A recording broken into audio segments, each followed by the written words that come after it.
Madras high court ने दैनिक भास्कर के संपादक को लगाई फटकार। कहा, फेक न्यूज के लिए संपादक को बिना शर्त मांगनी होगी माफी। कोर्ट ने संपादक को शुद्धि पत्र प्रकाशित करने का दिया आदेश। तमिलनाडु में प्रवासी श्रमिकों के खिलाफ हमलों पर कथित रूप से झूठी और फर्जी खबरें फैलाने के एक मामले में हिंदी दैनिक समाचार पत्र दैनिक भास्कर के डिजिटल डिवीजन के समाचार संपादक प्रसून मिश्रा को अग्रिम जमानत देते हुए मद्रास हाईकोर्ट ने उन्हें सभी प्रकाशनों के पहले पेज पर शुद्धि पत्र प्रकाशित करने का निर्देश दिया है, जिसमें यह लिखना होगा कि सत्यता की पुष्टि किए बिना जो खबर उन्होंने प्रकाशित की थी वह फर्जी थी। इस मामले में जस्टिस एडी जगदीश चंदिरा ने सत्यता की पुष्टि किए बिना या मामले की संवेदनशीलता को समझे बिना एक संवेदनशील समाचार प्रकाशित करने की प्रथा की भी निंदा की।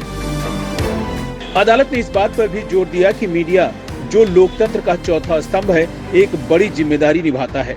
और उसे अपनी पेशेवर नैतिकता अपनानी होगी और केवल सनसनीखेज खबरों पर ध्यान केंद्रित करने के बजाय सार्वजनिक हित का ध्यान रखना होगा। मिश्रा ने तिरुपुर उत्तर पुलिस स्टेशन और तिरुनिद्रावूर पुलिस स्टेशन द्वारा समाचार संगठन के खिलाफ दर्ज की गई 2 प्राथमिकियों में अग्रिम जमानत के लिए अदालत का दरवाजा खटखटाया था, इस शिकायत के आधार पर कि इसने एक समाचार प्रकाशित किया था जिसका उद्देश्य बिहार के प्रवासी श्रमिकों में भय और चिंता पैदा करना था और यह उन्हें सार्वजनिक शांति के विरुद्ध अपराध करने के लिए प्रेरित कर सकता है। मिश्रा पर आईपीसी की धारा 153A, 505(1)B, 505(2) के तहत मामला दर्ज किया गया है। इस मामले में यह प्रस्तुत किया गया है कि प्रकाशन ने झूठी खबर पोस्ट की थी, जिसमें दावा किया गया था कि तमिलनाडु में बिहारी मजदूरों को हिंदी बोलने के लिए दंडित किया जा रहा है। 12 मजदूरों को फांसी दी गई है और 15 की हत्या कर दी गई है। यह प्रस्तुत किया गया कि इस समाचार ने जनता के बीच भय की भावना पैदा कर दी, जबकि वास्तव में ऐसी कोई घटना नहीं हुई थी। दूसरी ओर मिश्रा ने कहा कि यह खबर एक पत्रकार विजय सिंह बघेल की ओर से दिए गए इनपुट के आधार पर प्रकाशित की गई थी, जिन्होंने तमिलनाडु से 3 दिनों तक लगातार रिपोर्टिंग की थी और 4 लोगों का साक्षात्कार लिया था।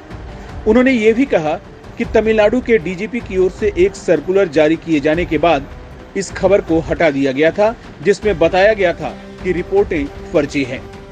मिश्रा ने प्रस्तुत किया कि उनका तमिलनाडु में प्रवासी श्रमिकों के बीच दहशत पैदा करने या शत्रुता को बढ़ावा देने का कोई इरादा नहीं था और उन्होंने इसकी सत्यता की पुष्टि किए बिना समाचार प्रकाशित करने के लिए अदालत के साथ साथ तमिलनाडु के लोगों से बिना शर्त माफी भी मांगी। उन्होंने इस संबंध में एक हलफनामा भी दायर किया और कहा कि वह जांच में सहयोग करेंगे। इस पर विचार करते हुए अदालत ने उन्हें इस शर्त पर अग्रिम जमानत दे दी कि उन्हें जमानतदारों के साथ 25,000 रुपए की राशि के 2 बॉन्ड निष्पादित करने होंगे और 1 सप्ताह की अवधि के लिए पुलिस निरीक्षक, पारंपरिक अपराध, केंद्रीय अपराध शाखा, अवाडी पुलिस आयुक्तालय, अवाडी के समक्ष रिपोर्ट करें और उसके बाद तिरुपुर पुलिस स्टेशन के समक्ष रिपोर्ट करना होगा। अदालत ने यह भी निर्देश दिया कि मिश्रा जांच के दौरान फरार नहीं होंगे और यदि ऐसा होता है तो एक नई एफआईआर दर्ज की जा सकती है।